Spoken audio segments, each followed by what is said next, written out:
le plus frappé à l'école, messieurs dames, mis à part mon papa, bien sûr, c'est les rendez-vous parents-professeurs. Vous vous souvenez de ce type de rendez-vous où les professeurs rencontraient les parents pour leur remettre les bulletins de notes et faire un point sur votre situation scolaire en termes de comportement et de travail? Moi, c'était toujours dur pour moi parce que c'était toujours mon père qui allait à ce type de rendez-vous. Et pour mon père, il était inconcevable que son fils ne réussisse pas scolairement parlant. Il disait qu'une personne n'était rien sans les études. Et c'est la raison pour laquelle mon père, à chaque fois que je rentrais à l'école, il me posait cette question et il me disait « Fils, comment se passe ta scolarisation ?» Il voulait dire scolarité. Et moi, j'avais toujours la bonne technique, tu vois, je sortais toujours que mes bonnes notes, mais jamais les mauvais. J'étais là.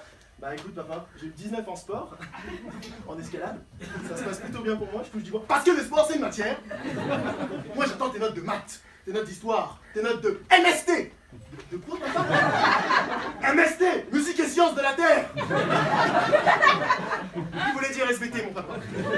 De toute façon, j'ai rendez-vous avec les professeurs principaux. Oui, j'ai dit professeur principal, ça s'écrit avec un S. Je suis le roi de la dictée. Si jamais j'apprends que tu n'as pas au moins 15 de moyenne, tu auras déjà le choix. Messieurs, dames, mon père me laissait toujours choisir l'instrument avec lequel je souhaitais qu'il me donne. Mais il avait une façon particulière de me le demander, j'avais le choix entre soit les chaussures, soit la ceinture. Il me disait toujours, tu auras le choix entre Diesel ou Adidas.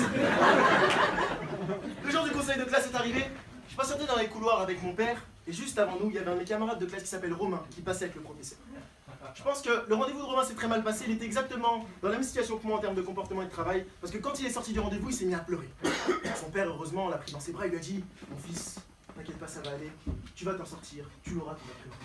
Je te laisserai jamais tomber, je t'aime. » C'était magnifique. C'était beau. Moi, juste après, je suis passé avec mon père, tu vois, je me suis fait déglinguer.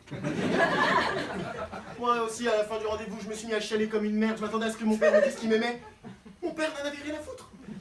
C'est seulement une fois que je suis arrivé à la maison que mon père m'a dit « Neston, assieds-toi là. Vite. Tu me déçois beaucoup, tu me déçois beaucoup. Tu sais ce qui est long et dur chez l'Africain ?» Réfléchissez, ce sont ses études. Moi, quand j'avais ton âge, mais j'étais le premier de la classe. Bon, malheureusement, vous ne verrez jamais mes bulletins car un lion affamé les a mangés. Toi, tu as de la chance. Moi, je t'emmène aujourd'hui à l'école en voiture. Moi, quand j'avais ton âge, j'allais à l'école à la nage. Je tenais mes cahiers dans une main pour ne pas les mouiller, puis je nageais, glouglou, glouglou.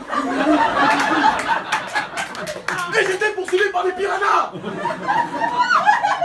Et tu crois que tu as tout vécu?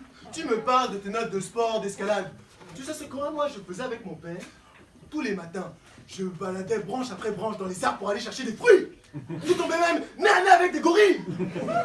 Et tu crois que tu as tout vécu? C'est pas au vieux sage que tu vas apprendre à manger des limaces. Hein.